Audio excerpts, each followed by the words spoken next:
A modern sedan idling at a traffic light in Frankfurt consumes a fraction of a liter of fuel per minute. The continuous operation of millions of these mundane engines across Europe depends entirely on a remote maritime corridor measuring exactly 34 kilometers across at its narrowest point. This is the Strait of Hormuz. Through this single geographic slot passes 20% of every single barrel of oil traded on this planet during peacetime. For 45 years, global economic stability relied on the assumption that this narrow strip of water between Iran and Oman would always remain open. In April 2026, that assumption evaporated. The mechanics of global energy distribution leave no room for alternative routing. Every 24 hours, approximately 17 to 18 million barrels of crude oil move through this passage. Gulf nations like Saudi Arabia, Kuwait, the UAE, and Iraq depend on this transit route to move the overwhelming majority of their export oil to global markets. Liquefied natural gas powering European industry moves through this exact corridor. When daily shipping traffic through the strait plummeted by more than 90%, the crisis did not merely disrupt trade. It performed surgery on the central artery of the global economy without anesthesia. The systemic collapse began with a calculated military intervention. On the 28th of February 2026, the United States and Israel launched Operation Epic Fury. Coordinated airstrikes targeted military facilities, nuclear sites, and leadership infrastructure across Iran. Over a span of 38 days, precision munitions dismantled more than 85% of Iran's entire defense industrial base. The state's ballistic missile arsenal, built over decades at a cost of tens of billions of dollars as its primary deterrent against exactly this kind of attack, was completely razed. The demilitarization occurred with mathematical finality. Every single submarine in the Iranian Navy was sunk within the first weeks of the campaign. 150 warships across 16 different classes were entirely destroyed.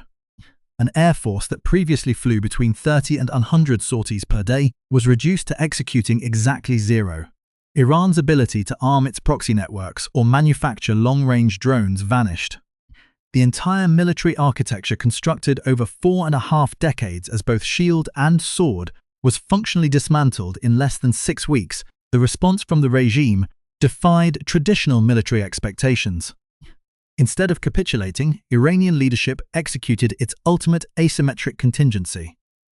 On the 2nd of March, a senior official from the Islamic Revolutionary Guard Corps formally confirmed that the Strait of Hormuz was closed. The warning targeted any vessel attempting passage, transforming what analysts had long dismissed as a bluff into a literal reality. The regime leveraged its remaining asset, pure geography, to export its domestic catastrophe to the rest of the global population. The economic consequences cascaded instantly through international networks. With shipping traffic down 90%, the sudden removal of millions of daily barrels sent crude prices stabilizing around $100 per barrel. The International Monetary Fund cut its global growth forecast for 2026 to 3.1%, down from 3.3% in January. Oil at this threshold acts as a universal tax on human activity, raising the price of everything grown, manufactured, packaged, or transported. Simultaneously, the International Energy Agency warned that Europe possessed approximately 6 weeks of jet fuel remaining. A brief diplomatic intervention failed to stabilize the breakdown. On the 8th of April, Pakistan brokered a temporary framework establishing a 2-week truce between the United States, Israel, and Iran to allow the reopening of the waterway. That fragile truce lasted less than 48 hours. Israel launched Operation Eternal Darkness, executing a massive wave of airstrikes against Hezbollah infrastructure across Lebanon. The bombardment killed at least 357 people and injured more than 1,200 others, including 92 deaths in Beirut alone. Iran viewed these strikes as a fundamental violation, paused Hormuz traffic again, and the ceasefire collapsed within days. The pivot to military enforcement happened in hours. On the 12th of April, the United States announced that talks in Islamabad had failed, declaring a full naval blockade against all Iranian ports and coastlines, regardless of vessel flag. More than 10,000 sailors, marines, and airmen, backed by over a dozen warships, now patrolled the perimeter. Yet Secretary of Defense Pete Hegseth noted that this force represents only 10% of available American naval assets. He delivered a direct message to the Iranian command: stating that the situation was not a fair fight and that the regime possessed no defense industry left to replenish its capabilities. The economic reality of this containment strategy is absolute. The blockade chokes off 90% of Iran's annual seaborne trade, worth approximately $109 billion. The operation inflicts an estimated $435 million per day in combined economic damage onto an internal economy already in advanced stages of collapse, characterized by hyperinflation and a ruined national currency. As of the morning of April 16th, US Central Command had turned back 13 ships in the first 24 hours without being required to board a single vessel. Ships are simply choosing to turn around rather than test a blockade backed by carrier strike groups. The geopolitical alignment lines have hardened precisely along these economic interests. China called the blockade a dangerous and irresponsible act, fearing that absolute American naval control over Persian Gulf choke points establishes a perilous precedent for Chinese energy supply chains. Conversely, the UAE condemned Iran's actions as economic terrorism targeting millions of civilians through the obstruction of maritime navigation. On the 16th of April, the US military widened the blockade to include cargoes deemed contraband, listing weapons, ammunition, nuclear materials, oil, iron, steel, and aluminum as of April 15th. Negotiators are reportedly considering a 2-week ceasefire extension to address the reopening of Hormuz and the future of Iran's nuclear program. Yet this consideration happens against the backdrop of an active blockade, with US Navy vessels still sweeping mines from the strait. General Dan Kane, chairman of the Joint Chiefs of Staff, confirmed that the United States Joint Force remains fully postured to resume major combat operations at a moment's notice. The 34-kilometer strait remains in the same place, but the system that governed it for half a century has broken down entirely, leaving the world to face an unmapped reality where the old equilibrium is permanently over. The internal structural collapse did not begin with kinetic detonations, but with a series of risk assessment algorithms in London and Tokyo. Within 72 hours of the initial Iranian blockade declaration, the international group of P&I clubs, which provides liability cover for 90% of global maritime tonnage, revoked standard hull and machinery coverage for the entire Persian Gulf region. War risk insurance premiums surged by 12,000% before trading suspended entirely. This financial freeze instantly immobilized 342 legacy tankers outside the entry corridor. Reinsurance markets in Zurich collapsed under the weight of potential liabilities, forcing global commercial banks to halt the issuance of letters of credit for any cargo originating within 2,000 nautical miles of the Oman Sea. A ship without insurance cannot enter a commercial port, cannot secure a harbour pilot, and cannot discharge cargo. The legal mechanism of global trade proved more fragile than the physical hull of any VLCC tanker. State entities attempted to bypass the dead zone through land-based infrastructure. Saudi Arabia rerouted its heavy crude through the 48-inch east-west petroline to the Red Sea terminal at Yanbu. Simultaneously, the United Arab Emirates maximized throughput via the Habshan-Fujairah pipeline, attempting to dump 1.5 million barrels per day directly into the Indian Ocean. This pivot exposed immediate structural limitations. The combined overland infrastructure lacked the volumetric capacity to absorb even 25% of the diverted Gulf volume.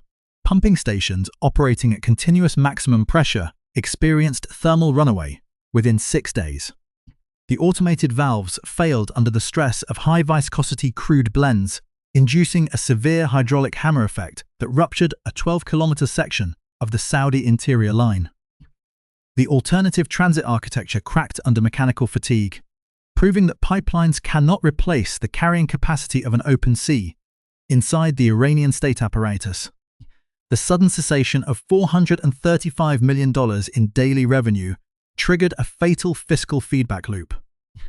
The Central Bank of Iran attempted to monetize the deficit by issuing digital fiat credits to maintain food subventions for the urban working class. The national currency collapsed past 2 million rials per dollar on the informal market within 96 hours.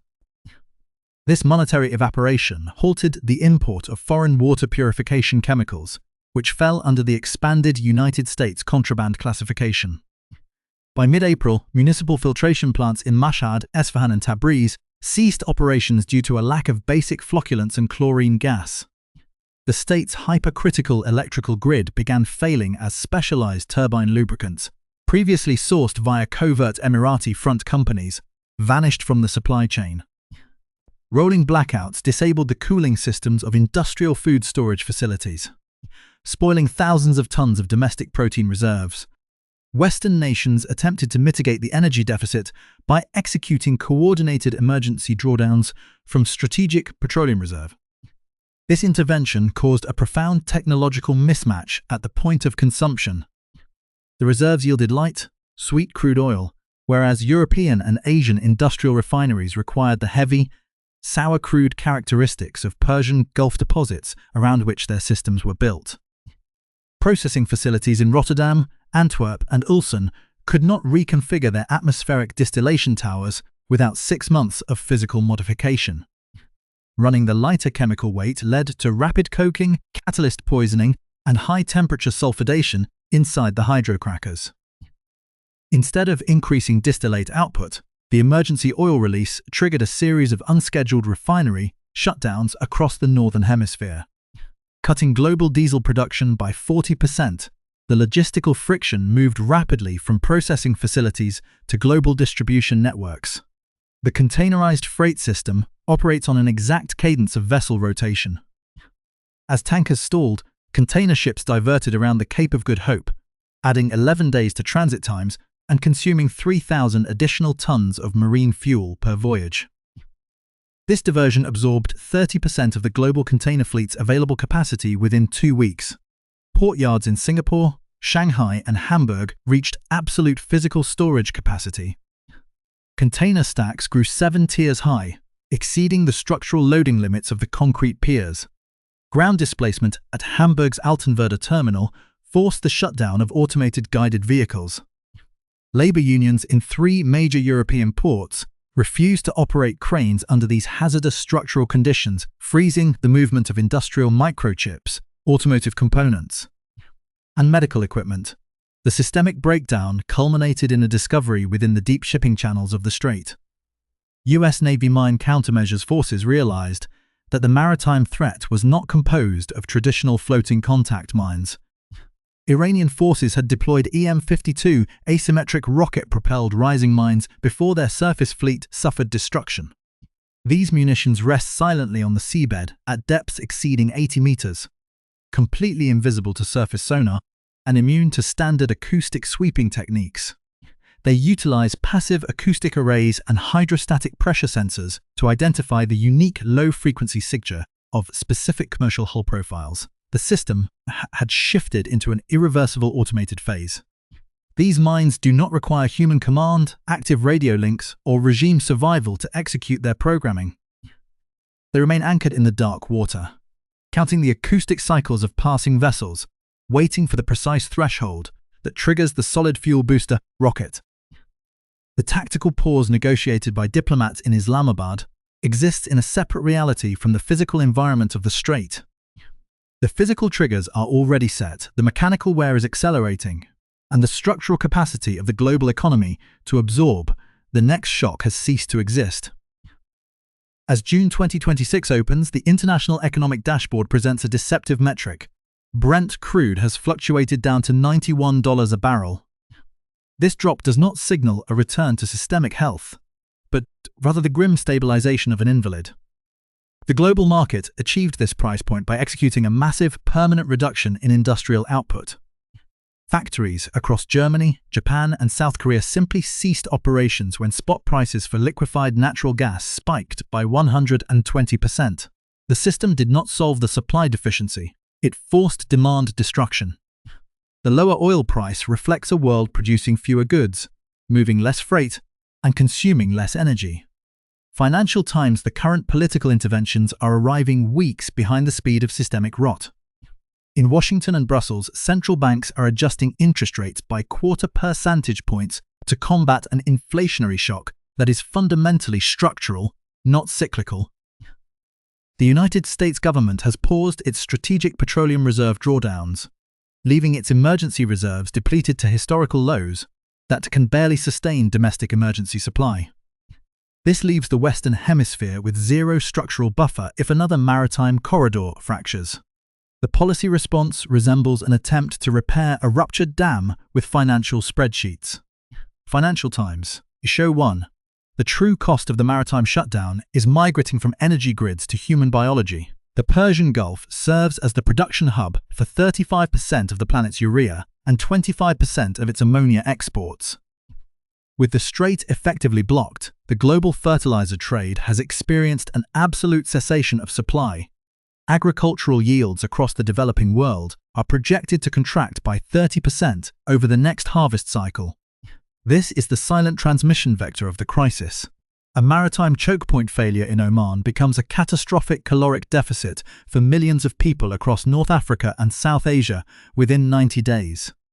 Wikipedia Issue 1. While the general system decays, specific actors are leveraging the paralysis to extract permanent structural advantages.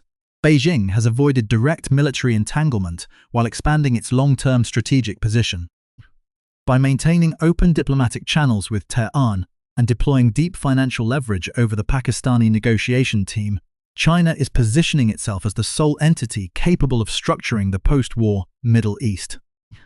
Simultaneously, Chinese state entities are absorbing landlocked Russian and Central Asian oil flows at steep, forced discounts.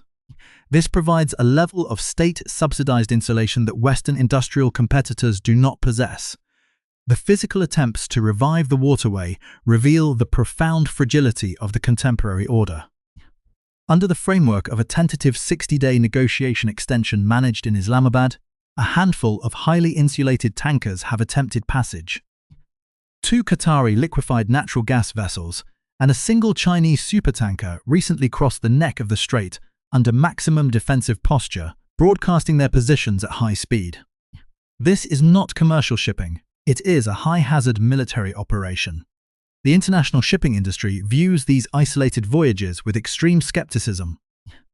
The spot market freight rates for very large crude carriers remain pinned at 340% above pre-crisis baselines. The primary barrier to normalization remains anchored on the seabed, hidden from diplomatic view. The EM-52 rising mines deployed by the Iranian state in the opening phase of the conflict possess an autonomous operational life spanning several years. No sovereign nation can guarantee the absolute safety of a 2-mile-wide navigation channel when dozens of acoustic launch cells remain unmapped in 80 meters of dark water. Commercial maritime insurance cartels are refusing to reinstate standard war risk rates, demanding a permanent premium that renders generic commercial transit through the Persian Gulf financially impossible for private corporations. The financial fallout has spread to the sovereign debt markets of the Middle East. Non-oil states in the region, dependent on transit fees, tourism, and Gulf financial aid, are facing immediate insolvency. Jordan, Egypt, and Pakistan are currently negotiating emergency bailouts with the International Monetary Fund to prevent total currency collapse. The financial contagion is moving faster than the physical clearing of the waterway. Major infrastructure projects across the Gulf cooperation states have halted as construction firms cannot secure imported steel and aluminum under the expanded Western contraband designations. The illusion of a diplomatic off-ramp has completely shattered. The conflict demonstrated that a medium-sized state can dismantle the entire global logistical framework using nothing more than geography and asymmetric naval technology. The United States Navy may control the surface traffic within the 34-kilometer slot, but it cannot coerce the return of private commercial capital to a designated free-fire zone. The cost of enforcing the ongoing blockade has already surpassed $29 billion for the American taxpayer, eroding domestic political consensus during an election year and straining the deployment capacity of the Atlantic and Pacific fleets. The system cannot return to its pre-February configuration.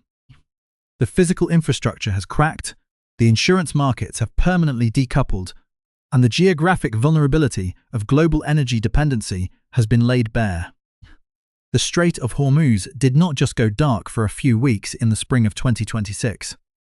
It exposed the fundamental structural delusion upon which modern industrial civilization was constructed. The lights are not flickering back on.